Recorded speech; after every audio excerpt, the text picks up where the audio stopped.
NR32. Segurança e saúde no trabalho em serviços de saúde. Do objetivo e campo de aplicação. Esta norma regulamentadora tem por finalidade estabelecer as diretrizes básicas para a implementação de medidas de proteção à segurança e à saúde dos trabalhadores dos serviços de saúde, bem como daqueles que exercem atividades de promoção e assistência à saúde em geral. Para fim de aplicação desta NR, entende-se por serviços de saúde qualquer edificação destinada à prestação de assistência à saúde da população, e todas as ações de promoção, recuperação, assistência, pesquisa e ensino em saúde em qualquer nível de complexidade. Dos riscos biológicos. Para fins de aplicação desta NR, considera-se risco biológico a probabilidade da exposição ocupacional a agentes biológicos. Consideram-se agentes biológicos os micro-organismos, geneticamente modificados ou não, as culturas de células, os parasitas, as toxinas e os príons. Do Programa de Gerenciamento de Riscos. O PGR, além do previsto na NR01, na etapa de identificação de perigos, deve conter identificação dos riscos biológicos mais prováveis, em função da localização geográfica e da característica do serviço de saúde e seus setores, considerando fontes de exposição e reservatórios, vias de transmissão e de entrada, transmissibilidade, patogenicidade e virulência do agente, persistência do agente biológico no ambiente, estudos epidemiológicos ou dados estatísticos, outras informações científicas. Avaliação do local de trabalho e do trabalhador, considerando a finalidade e descrição do local de trabalho, a organização e procedimentos de trabalho, a possibilidade de exposição, a descrição das atividades e funções de cada local de trabalho, as medidas preventivas aplicáveis e seu acompanhamento. Além do disposto no subitem na NR01, o PGR deve ser reavaliado sempre que se produza uma mudança nas condições de trabalho, que possa alterar a exposição aos agentes biológicos, quando a análise dos acidentes e incidentes assim o determinar. Os documentos que compõem o PGR deverão estar disponíveis aos trabalhadores. Programa de Controle Médico de Saúde Ocupacional. O Programa de Controle Médico de Saúde Ocupacional, além do previsto na NR7, e observando o disposto no inciso 1, deve contemplar o reconhecimento e avaliação dos riscos biológicos, a localização das áreas de risco segundo os parâmetros do item 32.2.2, a relação contendo a identificação nominal dos trabalhadores, sua função, o local em que desempenham suas atividades e o risco a que estão expostos, a vigilância médica dos trabalhadores potencialmente expostos, o programa de vacinação. Sempre que houver transferência permanente ou ocasional de um trabalhador para um outro posto de trabalho, que implique mudança de risco, esta deve ser comunicada de imediato ao médico coordenador ou responsável pelo Programa de Controle Médico de Saúde Ocupacional. Com relação à possibilidade de exposição acidental aos agentes biológicos, deve constar do Programa de Controle Médico de Saúde Ocupacional os procedimentos a serem adotados para diagnóstico, acompanhamento e prevenção da soroconversão e das doenças, as medidas para descontaminação do local de trabalho, o tratamento médico de emergência para os trabalhadores, a identificação dos responsáveis pela aplicação das medidas pertinentes, a relação dos estabelecimentos de saúde que podem prestar assistência aos trabalhadores, as formas de remoção para atendimento dos trabalhadores, a relação dos estabelecimentos de assistência à saúde depositários de imunoglobulinas, vacinas, medicamentos necessários, materiais e insumos especiais. O Programa de Controle Médico de Saúde Ocupacional deve estar à disposição dos trabalhadores, bem como da Inspeção do Trabalho. Em toda ocorrência de acidente envolvendo riscos biológicos, com ou sem afastamento do trabalhador, deve ser emitida a comunicação de acidente de trabalho. Das medidas de proteção. As medidas de proteção devem ser adotadas a partir do resultado da avaliação de riscos ocupacionais, previstas no Programa de Gerenciamento de Riscos, observando o disposto no item 32.2.2. Em caso de exposição acidental ou incidental, medidas de proteção devem ser adotadas imediatamente, mesmo que não previstas no Programa de Gerenciamento de Riscos. A manipulação em ambiente laboratorial deve seguir as orientações contidas na publicação do Ministério da Saúde, Diretrizes Gerais para o Trabalho em Contenção com Material Biológico, correspondentes aos respectivos micro-organismos.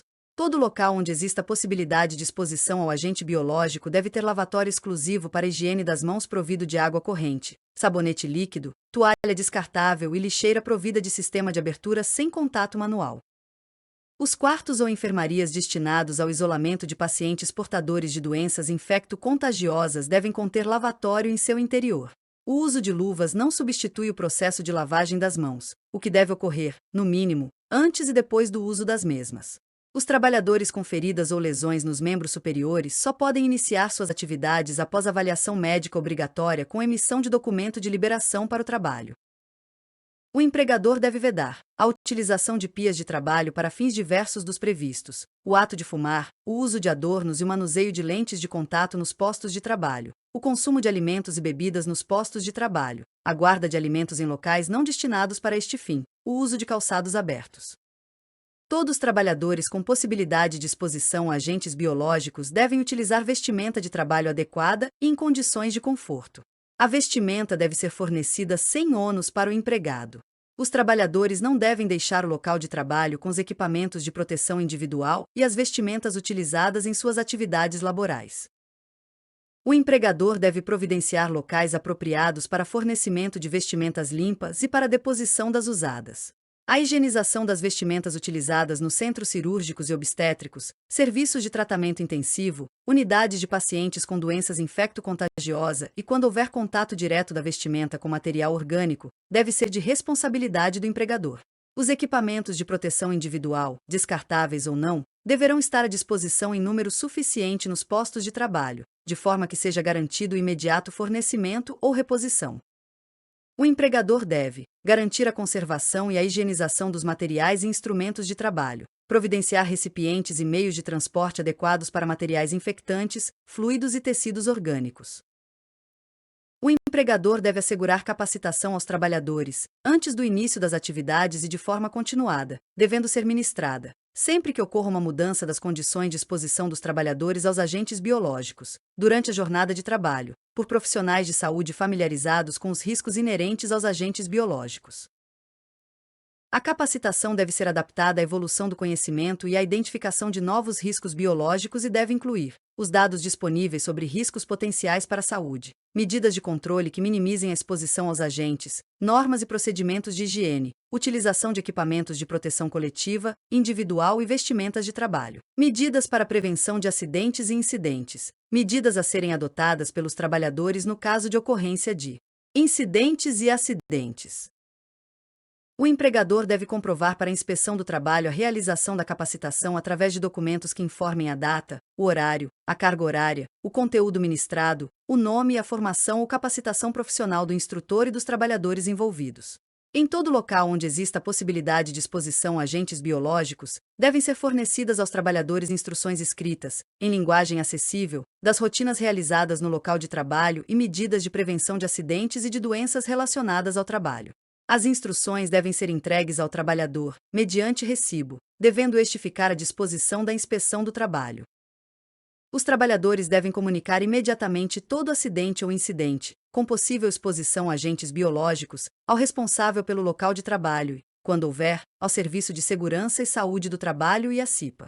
O empregador deve informar, imediatamente, aos trabalhadores e aos seus representantes qualquer acidente ou incidente grave que possa provocar a disseminação de um agente biológico suscetível de causar doenças graves nos seres humanos, as suas causas e as medidas adotadas ou a serem adotadas para corrigir a situação. Os colchões, colchonetes e demais almofadados devem ser revestidos de material lavável e impermeável, permitindo desinfecção e fácil higienização. O revestimento não pode apresentar furos, rasgos, sulcos ou reentrâncias. Os trabalhadores que utilizarem objetos perfuro-cortantes devem ser os responsáveis pelo seu descarte. São vedados o reencape e a desconexão manual de agulhas. O empregador deve elaborar e implementar plano de prevenção de riscos de acidentes com materiais perfuro-cortantes, conforme as diretrizes estabelecidas no anexo 3 desta norma regulamentadora. As empresas que produzem ou comercializam materiais perfuro-cortantes devem disponibilizar, para os trabalhadores dos serviços de saúde, capacitação sobre a correta utilização do dispositivo de segurança. Vacinação dos trabalhadores. A todo trabalhador dos serviços de saúde deve ser fornecido, gratuitamente, programa de imunização ativa contra tétano, difteria, hepatite B e os estabelecidos no Programa de Controle Médico de Saúde Ocupacional. Sempre que houver vacinas eficazes contra outros agentes biológicos a que os trabalhadores estão, ou poderão estar, expostos, o empregador deve fornecê-las gratuitamente. O empregador deve fazer o controle da eficácia da vacinação sempre que for recomendado pelo Ministério da Saúde e seus órgãos, e providenciar, se necessário, seu reforço. A vacinação deve obedecer às recomendações do Ministério da Saúde. O empregador deve assegurar que os trabalhadores sejam informados das vantagens e dos efeitos colaterais, assim como dos riscos a que estarão expostos por falta ou recusa de vacinação, devendo, nestes casos, guardar documento comprobatório e mantê-lo disponível à inspeção do trabalho. A vacinação deve ser registrada no Prontuário Clínico Individual do Trabalhador, previsto na NR7. Deve ser fornecido ao trabalhador comprovante das vacinas recebidas. Dos riscos químicos. Deve ser mantida a rotulagem do fabricante na embalagem original dos produtos químicos utilizados em serviços de saúde. Todo recipiente contendo produto químico manipulado ou fracionado deve ser identificado, de forma legível, por etiqueta com o nome do produto, composição química, sua concentração, data de envase e de validade, e nome do responsável pela manipulação ou fracionamento. É vedado o procedimento de reutilização das embalagens de produtos químicos. Do Programa de Gerenciamento de Riscos. No Programa de Gerenciamento de Riscos dos Serviços de Saúde deve constar inventário de todos os produtos químicos, inclusive intermediários e resíduos, com indicação daqueles que impliquem em riscos à segurança e saúde do trabalhador. Os produtos químicos, inclusive intermediários e resíduos que impliquem riscos à segurança e saúde do trabalhador, devem ter uma ficha descritiva contendo, no mínimo, as seguintes informações: as características e as formas de utilização do produto, os riscos à segurança e saúde do trabalhador e ao meio ambiente, considerando as formas de utilização, as medidas de proteção coletiva, individual e controle médico da saúde dos trabalhadores, condições e local de estocagem, procedimentos. Em situações de emergência. Uma cópia da ficha deve ser mantida nos locais onde o produto é utilizado. Do Programa de Controle Médico de Saúde Ocupacional. Na elaboração e implementação do Programa de Controle Médico de Saúde Ocupacional, devem ser consideradas as informações contidas nas fichas descritivas citadas no subitem 32.3.4.1.1. Cabe ao empregador capacitar, inicialmente de forma continuada, os trabalhadores envolvidos para a utilização segura de produtos químicos. A capacitação deve conter, no mínimo, a apresentação das fichas descritivas citadas no subitem 32.3.4.1.1, com explicação das informações nelas contidas, os procedimentos de segurança relativos à utilização, os procedimentos a serem adotados em caso de incidentes, acidentes e em situações de emergência. Das medidas de proteção. O empregador deve destinar local apropriado para manipulação ou fracionamento de produtos químicos que impliquem riscos à segurança e saúde do trabalhador. É vedada a realização destes procedimentos em qualquer local que não apropriado para este fim. Excetuam-se a preparação e associação de medicamentos para administração imediata aos pacientes.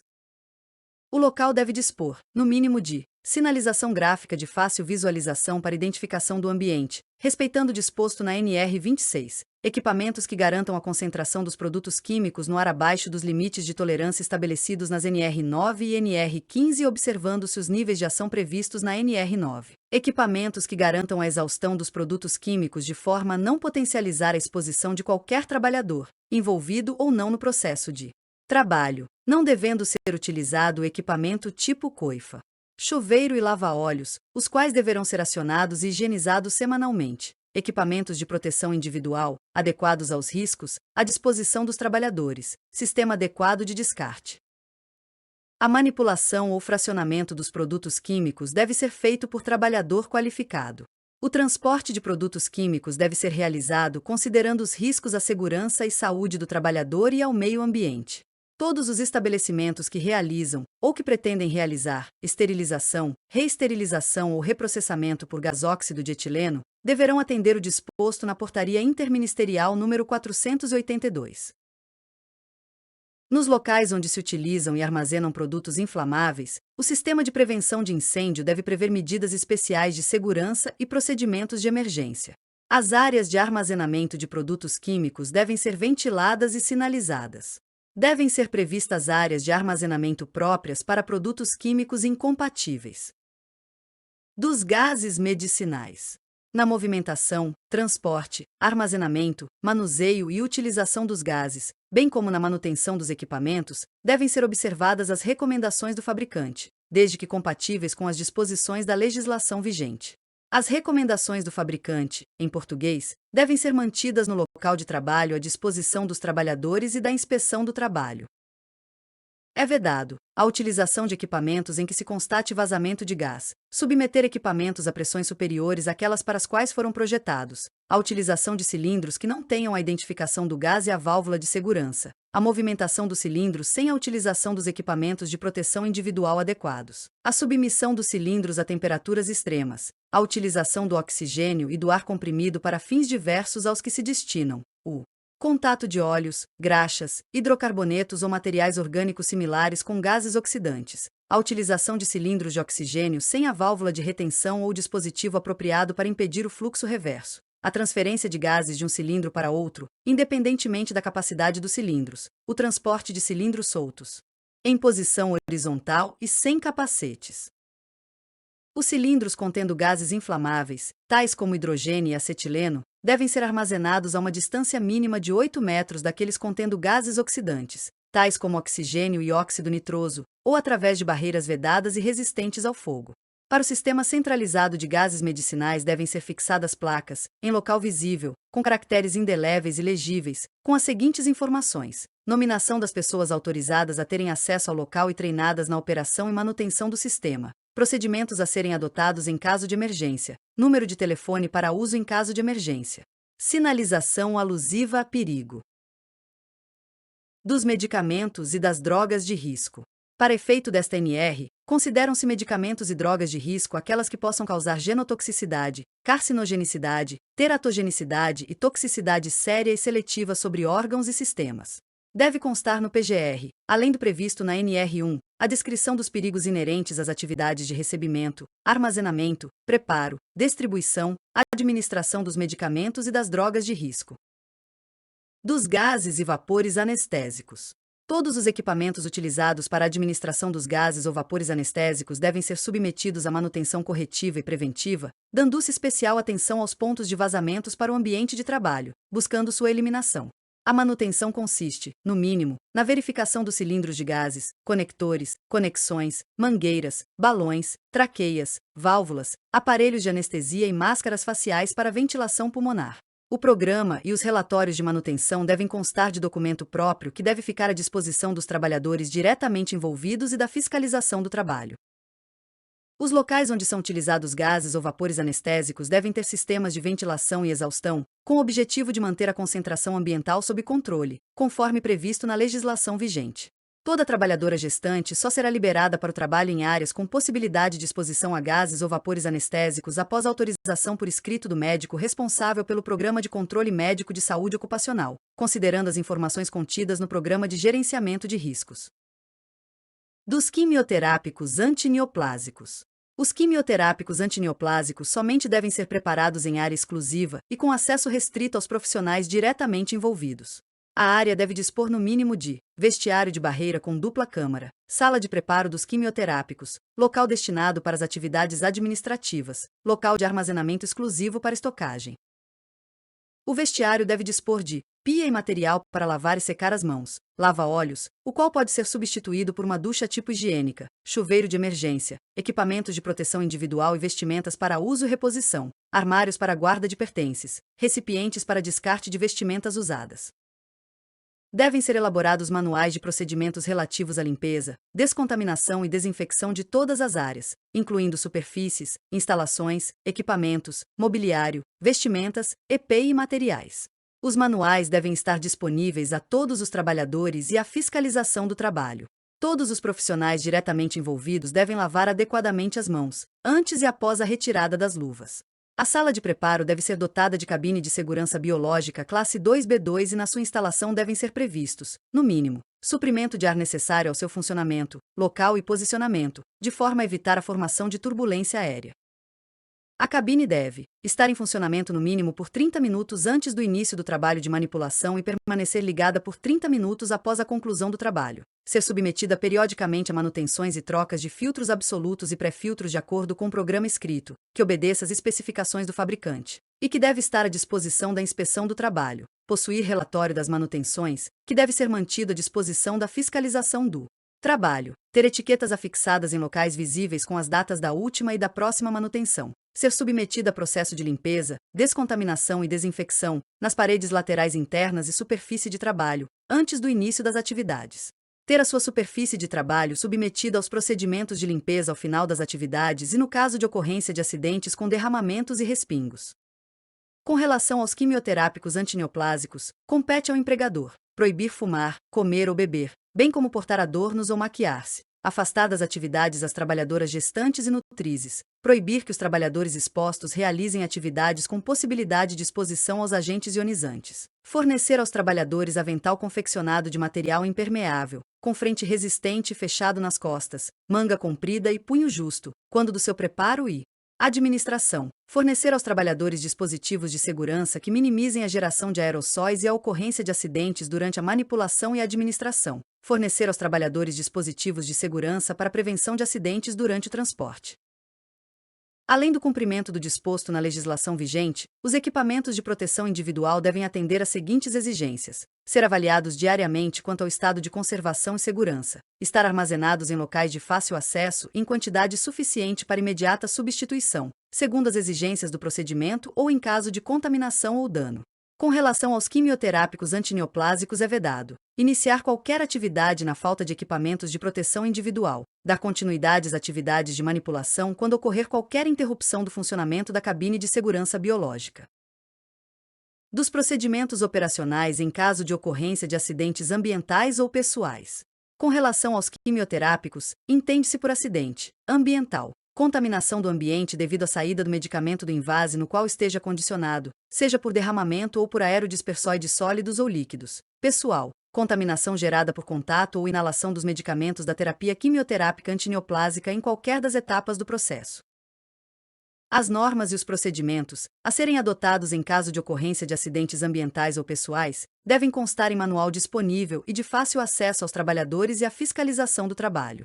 Nas áreas de preparação, armazenamento e administração e para o transporte deve ser mantido um kit de derramamento identificado e disponível, que deve conter, no mínimo, luvas de procedimento, avental impermeável, compressas absorventes, proteção respiratória, proteção ocular, sabão, recipiente identificado para recolhimento de resíduos e descrição do procedimento.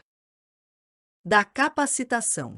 Os trabalhadores envolvidos devem receber capacitação inicial e continuada que contenha, no mínimo, as principais vias de exposição ocupacional, os efeitos terapêuticos e adversos destes medicamentos e o possível risco à saúde, a longo e curto prazo, as normas e os procedimentos padronizados relativos ao manuseio, preparo, transporte, administração, distribuição e descarte dos quimioterápicos antineoplásicos, as normas e os procedimentos a serem adotadas no caso de ocorrência de acidentes.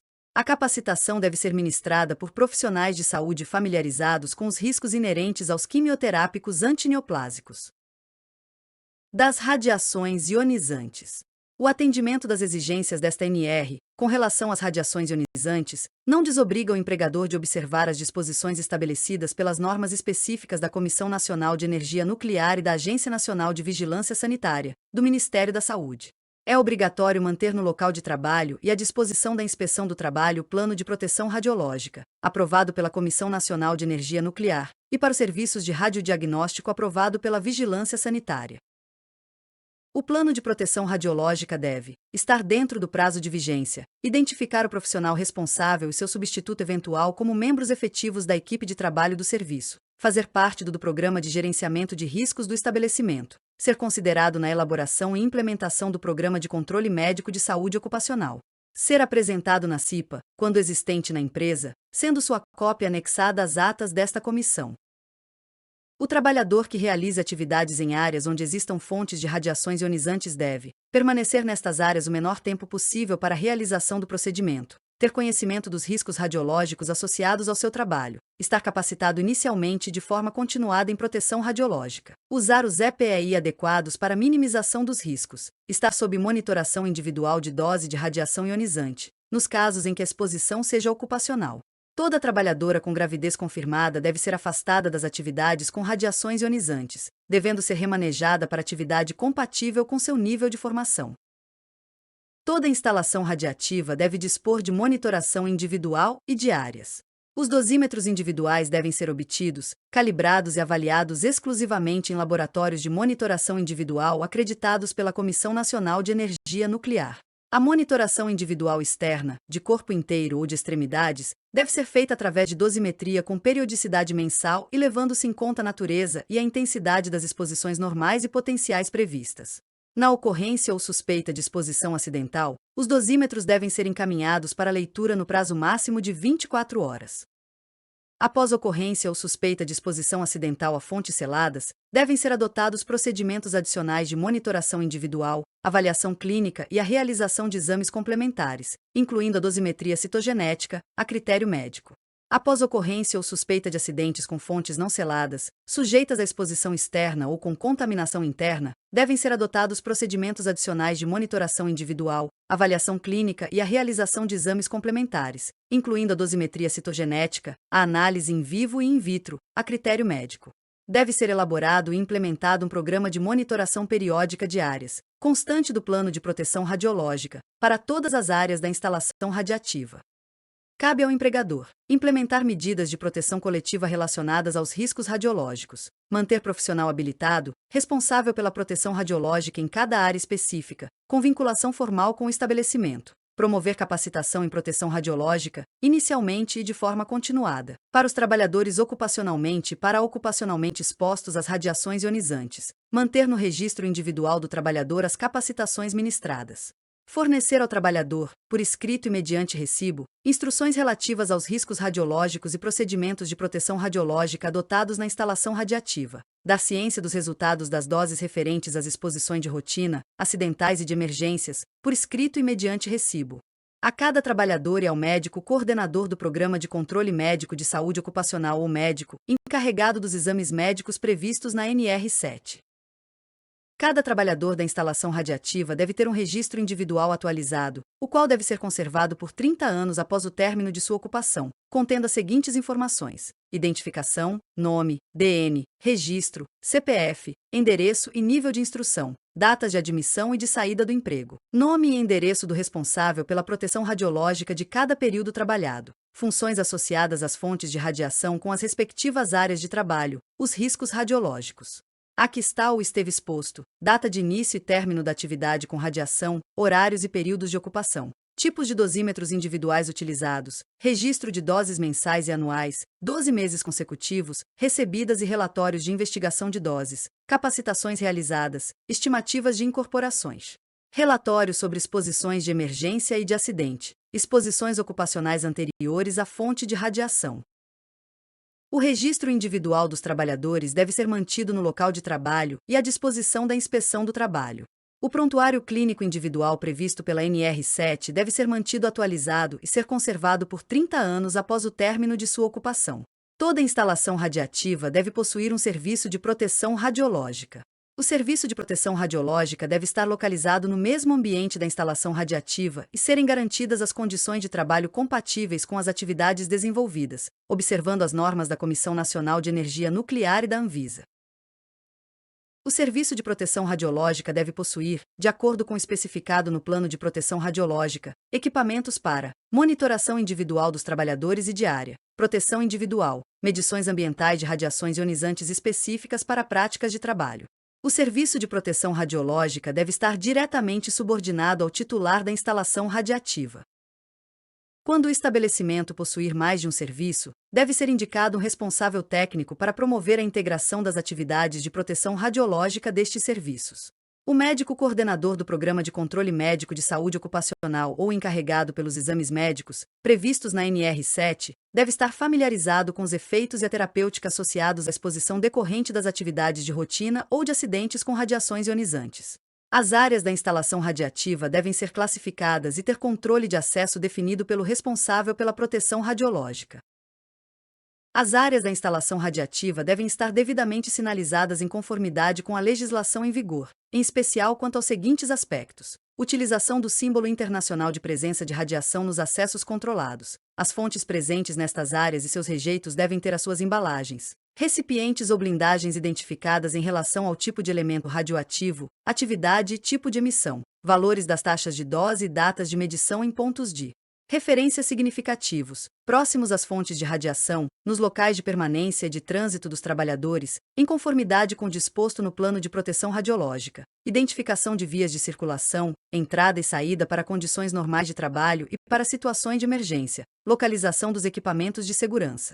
Procedimentos a serem obedecidos em situações de acidentes ou de emergência. Sistemas de alarme.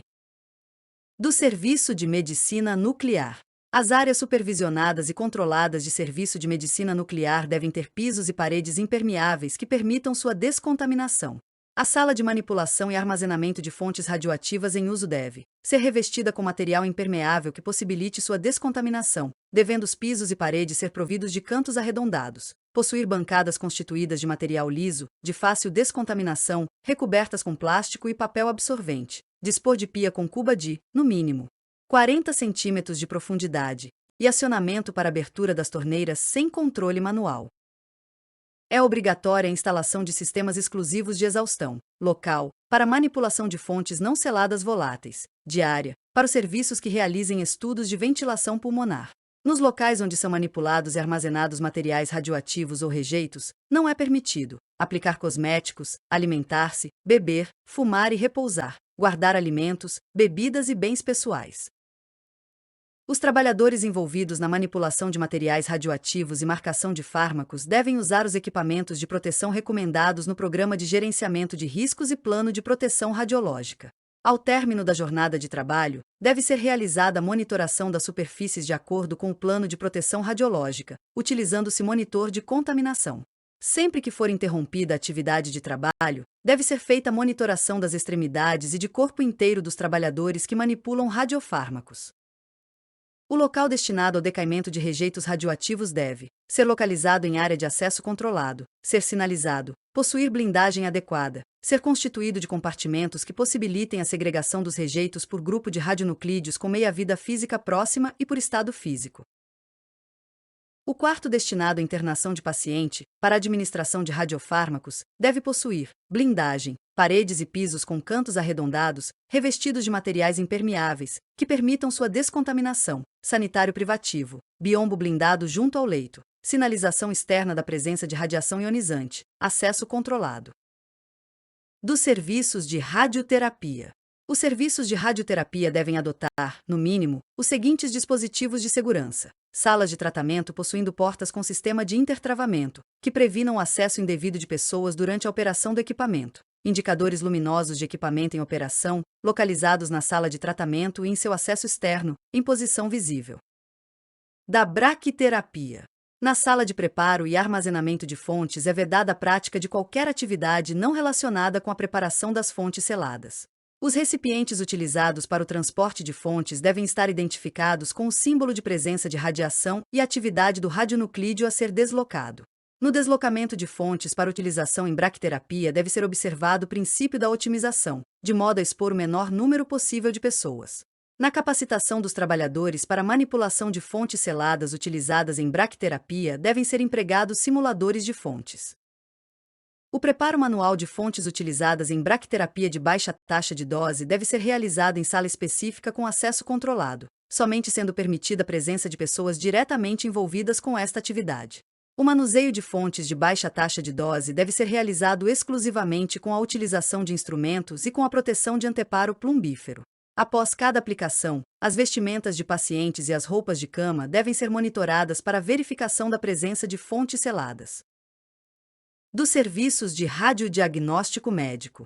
É obrigatório manter no local de trabalho e à disposição da inspeção do trabalho o alvará de funcionamento vigente concedido pela autoridade sanitária local e o programa de garantia da qualidade.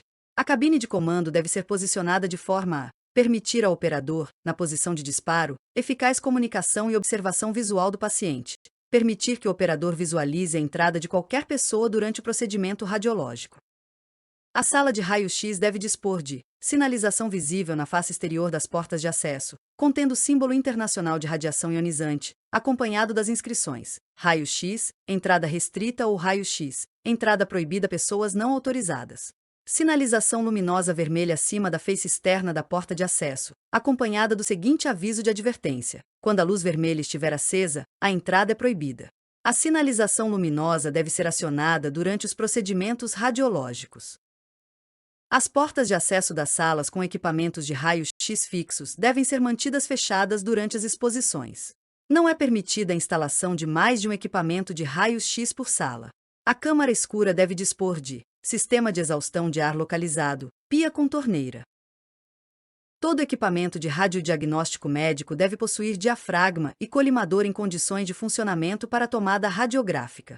Os equipamentos móveis devem ter um cabo disparador com um comprimento mínimo de 2 metros. Deverão permanecer no local do procedimento radiológico somente o paciente e a equipe necessária. Os equipamentos de fluoroscopia devem possuir sistema de intensificação de imagem com monitor de vídeo acoplado, cortina ou saiote plumbífero inferior e lateral para proteção do operador contra radiação espalhada, sistema para garantir que o feixe de radiação seja completamente restrito à área do receptor de imagem, sistema de alarme indicador de um determinado nível de dose ou exposição. Caso o equipamento de fluoroscopia não possua o sistema de alarme citado, o mesmo deve ser instalado no ambiente. Dos serviços de radiodiagnóstico odontológico. Na radiologia intraoral, todos os trabalhadores devem manter-se afastados do cabeçote e do paciente a uma distância mínima de 2 metros. Nenhum trabalhador deve segurar o filme durante exposição. Caso seja necessária a presença de trabalhador para assistir ao paciente, esse deve utilizar os EPIs. Para os procedimentos com equipamentos de radiografia extraoral, deverão ser seguidos os mesmos requisitos do radiodiagnóstico médico. Dos resíduos. Cabe ao empregador capacitar, inicialmente de forma continuada, os trabalhadores nos seguintes assuntos: segregação, acondicionamento e transporte dos resíduos, definições, classificação e potencial de risco dos resíduos, sistema de gerenciamento adotado internamente no estabelecimento, formas de reduzir a geração de resíduos, conhecimento das responsabilidades e de tarefas, reconhecimento dos símbolos de identificação das classes de resíduos, conhecimento sobre a utilização dos veículos de coleta, orientações quanto ao uso de equipamentos de proteção individual. Os sacos plásticos utilizados no acondicionamento dos resíduos de saúde devem atender ao disposto na NBR 9191 e ainda ser preenchidos até 2/3 de sua capacidade, fechados de tal forma que não se permita o seu derramamento, mesmo que virados com abertura para baixo, retirados imediatamente do local de geração após o preenchimento e fechamento, mantidos íntegros até o tratamento ou a disposição final do resíduo. A segregação dos resíduos deve ser realizada no local onde são gerados, devendo ser observado que sejam utilizados recipientes que atendam às normas da ABNT, em número suficiente para o armazenamento. Os recipientes estejam localizados próximos da fonte geradora. Os recipientes sejam constituídos de material lavável, resistente à punctura, ruptura e vazamento, com tampa provida de sistema de abertura sem contato manual, com cantos arredondados e que sejam resistentes ao tombamento. Os recipientes sejam identificados e sinalizados segundo as normas da ABNT. Os recipientes existentes nas salas de cirurgia e de parto não necessitam de tampa para vedação. Para os recipientes destinados à coleta de material perfuro-cortante, o limite máximo de enchimento deve estar localizado 5 centímetros abaixo do bocal. O recipiente para condicionamento dos perfuro-cortantes deve ser mantido em suporte exclusivo e em altura que permita a visualização da abertura para descarte. O transporte manual do recipiente de segregação deve ser realizado de forma que não exista o contato do mesmo com outras partes do corpo, sendo vedado o arrasto. Sempre que o transporte do recipiente de segregação possa comprometer a segurança e a saúde do trabalhador, devem ser utilizados meios técnicos apropriados, de modo a preservar a sua saúde e integridade física. A sala de armazenamento temporário dos recipientes de transporte deve atender, no mínimo, às seguintes características: ser dotada de pisos e paredes laváveis, ralo sifonado, ponto de água, ponto de luz, ventilação adequada, abertura dimensionada de forma a permitir a entrada dos recipientes de transporte. Ser mantida limpa e com controle de vetores, conter somente os recipientes de coleta, armazenamento ou transporte, ser utilizada apenas para os fins a que se destina, estar devidamente sinalizada e identificada. O transporte dos resíduos para a área de armazenamento externo deve atender aos seguintes requisitos: ser feito através de carros constituídos de material rígido, lavável, impermeável, provido de tampa articulada ao próprio corpo do equipamento e cantos arredondados, ser realizada em sentido único com roteiro definido em horários não coincidentes com a distribuição de roupas, alimentos e medicamentos, períodos de visita ou de maior fluxo de pessoas. Os recipientes de transporte com mais de 400 litros de capacidade devem possuir válvula de dreno no fundo. Em todos os serviços de saúde deve existir local apropriado para o armazenamento externo dos resíduos, até que sejam recolhidos pelo sistema de coleta externa. O local, além de atender às características descritas no item 32.5.6, deve ser dimensionado de forma a permitir a separação dos recipientes conforme o tipo de resíduo. Os rejeitos radioativos devem ser tratados conforme disposto na Resolução CNEN-NI 6.05. Das condições de conforto por ocasião das refeições. Os refeitórios dos serviços de saúde devem atender ao disposto na NR 24. Os estabelecimentos com até 300 trabalhadores devem ser dotados de locais para refeição, que atendam aos seguintes requisitos mínimos: localização fora da área do posto de trabalho, piso lavável, limpeza, arejamento e boa iluminação, mesas e assentos dimensionados de acordo com o número de trabalhadores por intervalo de descanso e refeição, lavatórios instalados nas proximidades ou no próprio local, fornecimento de água potável, possuir equipamento apropriado e seguro para aquecimento. Das refeições, os lavatórios para higiene das mãos devem ser providos de papel toalha, sabonete líquido e lixeira com tampa, de acionamento por pedal. Das lavanderias. A lavanderia deve possuir duas áreas distintas, sendo uma considerada suja e outra limpa, devendo ocorrer na primeiro recebimento, classificação, pesagem e lavagem de roupas, e na segunda manipulação das roupas lavadas. Independente do porte da lavanderia, as máquinas de lavar devem ser de porta dupla ou de barreira, em que a roupa utilizada é inserida pela porta situada na área suja, por um operador e, após lavada, retirada na área limpa, por outro operador. A comunicação entre as duas áreas somente é permitida por meio de visores ou intercomunicadores. A calandra deve ter termômetro para cada câmara de aquecimento, indicando a temperatura das calhas ou do cilindro aquecido, termostato, dispositivo de proteção que impeça a inserção de segmentos corporais dos trabalhadores junto aos cilindros ou partes móveis da máquina. As máquinas de lavar, centrífugas e secadoras devem ser dotadas de dispositivos eletromecânicos que interrompam seu funcionamento quando da abertura de seus compartimentos. Da limpeza e conservação. Os trabalhadores que realizam a limpeza dos serviços de saúde devem ser capacitados, inicialmente de forma continuada, quanto aos princípios de higiene pessoal, risco biológico, risco químico, sinalização, rotulagem, EPI, EPC e procedimentos em situações de emergência. A comprovação da capacitação deve ser mantida no local de trabalho, à disposição da inspeção do trabalho. Para as atividades de limpeza e conservação, cabe ao empregador, no mínimo, providenciar carro funcional destinado à guarda e transporte dos materiais e produtos indispensáveis à realização das atividades, providenciar materiais e utensílios de limpeza que preservem a integridade física do trabalhador, proibir a varrição seca nas áreas internas, proibir o uso de adornos. Da manutenção de máquinas e equipamentos. Os trabalhadores que realizam a manutenção, além do treinamento específico para sua atividade, devem também ser submetidos à capacitação inicial e de forma continuada, com o objetivo de mantê-los familiarizados com os princípios de higiene pessoal, riscos biológico, precauções universais, físico e químico, sinalização, rotulagem preventiva, tipos de EPC e EPI, acessibilidade e seu uso correto. Todo equipamento deve ser submetido à prévia descontaminação para a realização de manutenção. Na manutenção dos equipamentos, quando a descontinuidade de uso acarrete risco à vida do paciente, devem ser adotados procedimentos de segurança visando a preservação da saúde do trabalhador. As máquinas, equipamentos e ferramentas, inclusive aquelas utilizadas pelas equipes de manutenção, devem ser submetidos à inspeção prévia e às manutenções preventivas de acordo com as instruções dos fabricantes, com a norma técnica oficial e legislação vigentes.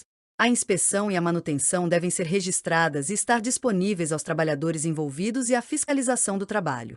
As empresas que prestam assistência técnica e manutenção nos serviços de saúde devem cumprir o disposto no item 32.9.3. O empregador deve estabelecer um cronograma de manutenção preventiva do sistema de abastecimento de gases e das capelas, devendo manter um registro individual da mesma, assinado pelo profissional que a realizou. Os equipamentos e meios mecânicos utilizados para transporte devem ser submetidos periodicamente à manutenção, de forma a conservar os sistemas de rodízio em perfeito estado de funcionamento. Os dispositivos de ajuste dos leitos devem ser submetidos à manutenção preventiva, assegurando a lubrificação permanente, de forma a garantir sua operação sem sobrecarga para os trabalhadores. Os sistemas de climatização devem ser submetidos a procedimentos de manutenção preventiva e corretiva para a preservação da integridade e eficiência de todos os seus componentes. Das disposições gerais. Os serviços de saúde devem atender às condições de conforto relativas aos níveis de ruído previstas na NB 95 da ABNT, atender às condições de iluminação conforme NB 57 da ABNT, atender às condições de conforto térmico previstas na RDC 5002 da Anvisa, manter os ambientes de trabalho em condições de limpeza e conservação. No processo de elaboração e implementação do Programa de Gerenciamento de Riscos e do Programa de Controle Médico de Saúde Ocupacional devem ser consideradas as atividades desenvolvidas pela Comissão de Controle de Infecção Hospitalar do estabelecimento ou comissão equivalente. Antes da utilização de qualquer equipamento, os operadores devem ser capacitados quanto ao modo de operação e seus riscos. Os manuais do fabricante de todos os equipamentos e máquinas, impressos em língua portuguesa, devem estar disponíveis aos trabalhadores envolvidos. É vedada a utilização de material médico hospitalar em desacordo com as recomendações de uso e especificações técnicas descritas em seu manual ou em sua embalagem. Em todo serviço de saúde deve existir um programa de controle de animais sinantrópicos, o qual deve ser comprovado sempre que exigido pela inspeção do trabalho. As cozinhas devem ser dotadas de sistemas de exaustão e outros equipamentos que reduzam a dispersão de gorduras e vapores, conforme estabelecido na NBR 14.518. Os postos de trabalho devem ser organizados de forma a evitar deslocamentos e esforços adicionais. Em todos os postos de trabalho devem ser previstos dispositivos seguros e com estabilidade, que permitam aos trabalhadores acessar locais altos sem esforço adicional. Nos procedimentos de movimentação e transporte de pacientes deve ser privilegiado o uso de dispositivos que minimizem o esforço realizado pelos trabalhadores. O transporte de materiais que possa comprometer a segurança e a saúde do trabalhador deve ser efetuado com auxílio de meios mecânicos ou eletromecânicos. Os trabalhadores dos serviços de saúde devem ser capacitados para adotar mecânica corporal correta, na movimentação de pacientes ou de materiais, de forma a preservar a sua saúde e integridade física, orientados nas medidas a serem tomadas diante de pacientes com distúrbios de comportamento. O ambiente onde são realizados procedimentos que provoquem odores fétidos deve ser provido de sistema de exaustão ou outro dispositivo que os minimizem. É vedado aos trabalhadores pipetar com a boca. Todos os lavatórios e pias devem possuir torneiras ou comandos que dispensem o contato das mãos quando do fechamento da água, ser providos de sabão líquido e toalhas descartáveis para secagem das mãos.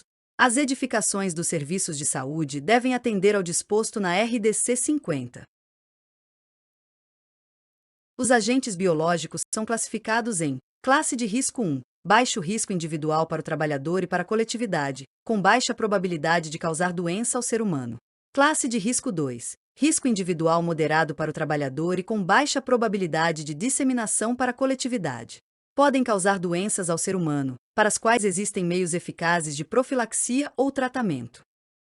Classe de risco 3, risco individual elevado para o trabalhador e com probabilidade de disseminação para a coletividade.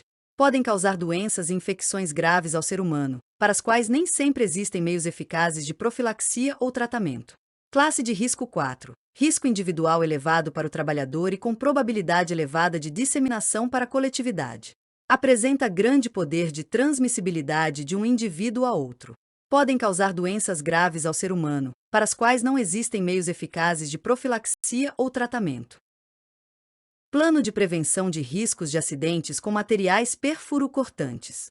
Objetivo e campo de aplicação: estabelecer diretrizes para a elaboração e implementação de um plano de prevenção de riscos de acidentes com materiais perfuro-cortantes com probabilidade de exposição a agentes biológicos, visando a proteção, segurança e saúde dos trabalhadores dos serviços de saúde, bem como daqueles que exercem atividades de promoção e assistência à saúde em geral.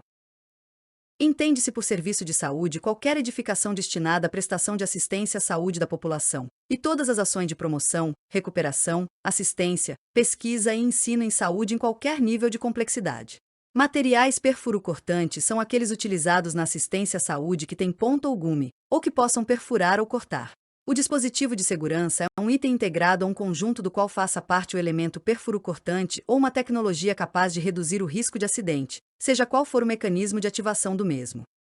Comissão gestora multidisciplinar. O empregador deve constituir uma comissão gestora multidisciplinar, que tem como objetivo reduzir os riscos de acidentes com materiais perfuro-cortantes, com probabilidade de exposição a agentes biológicos, por meio da elaboração, implementação e atualização de plano de prevenção de riscos de acidentes com materiais perfuro-cortantes. A comissão deve ser constituída, sempre que aplicável, pelos seguintes membros: o empregador, seu representante legal ou representante da direção do serviço de saúde, representante do serviço especializado em engenharia de segurança e em medicina do trabalho, vice-presidente da Comissão Interna de Prevenção de Acidentes e de Assédio, CIPA, ou o designado responsável pelo cumprimento dos objetivos da norma regulamentadora número 5, nos casos em que não é obrigatória a constituição de CIPA. Representante da Comissão de Controle de Infecção Hospitalar, Direção de Enfermagem, Direção Clínica, responsável pela elaboração e implementação do PGRSS, Plano de Gerenciamento de Resíduos de Serviço de Saúde, representante da Central de Material e Esterilização, representante do setor de compras e representante do setor de padronização de material. Análise dos acidentes de trabalho ocorridos e das situações de risco com materiais perfurocortantes. A comissão gestora deve analisar as informações existentes no Programa de Gerenciamento de Riscos e no Programa de Controle Médico de Saúde Ocupacional, além das referentes aos acidentes do trabalho ocorridos com materiais perfurocortantes. A comissão gestora não deve se restringir às informações previamente existentes nos serviços de saúde, devendo proceder às suas próprias análises dos acidentes do trabalho ocorridos e situações de risco com materiais perfurocortantes. A comissão gestora deve elaborar e implantar procedimentos de registro e investigação de acidentes e situações de risco envolvendo materiais perfurocortantes. Estabelecimento de prioridades. A partir da análise das situações de risco e dos acidentes de trabalho ocorridos com materiais perfurocortantes, a comissão gestora deve estabelecer as prioridades, considerando obrigatoriamente os seguintes aspectos: situações de risco e acidentes com materiais perfurocortantes que possuem maior probabilidade de transmissão de agentes biológicos veiculados pelo sangue, frequência de ocorrência de acidentes em procedimentos com utilização de material perfurocortante específico, procedimentos de limpeza, descontaminação ou descarte que contribuem para uma elevada ocorrência de acidentes, e número de trabalhadores expostos a situações de risco de acidentes com materiais perfurocortantes. Medidas de controle para a prevenção de acidentes com materiais perfurocortantes. A adoção das medidas de controle deve obedecer à seguinte hierarquia: substituir o uso de agulhas e outros perfurocortantes quando for tecnicamente possível. Adotar controles de engenharia no ambiente, por exemplo, coletores de descarte. Adotar o uso de material perfurocortante com dispositivo de segurança, quando existente, disponível e tecnicamente possível. E mudanças na organização e nas práticas de trabalho. Seleção dos materiais perfurocortantes com dispositivo de segurança. Esta seleção deve ser conduzida pela comissão gestora multidisciplinar, atendendo às seguintes etapas: definição dos materiais perfurocortantes prioritários para substituição a partir da análise das situações de risco e dos acidentes de trabalho ocorridos. Definição de critérios para a seleção dos materiais perfurocortantes com dispositivo de segurança e obtenção de produtos para avaliação. Planejamento dos testes para substituição em áreas selecionadas no serviço de saúde, decorrente da análise das situações de risco e dos acidentes de trabalho ocorridos, e análise do desempenho da substituição do produto a partir das perspectivas da saúde do trabalhador, dos cuidados ao paciente e da efetividade, para posterior decisão de qual material adotar.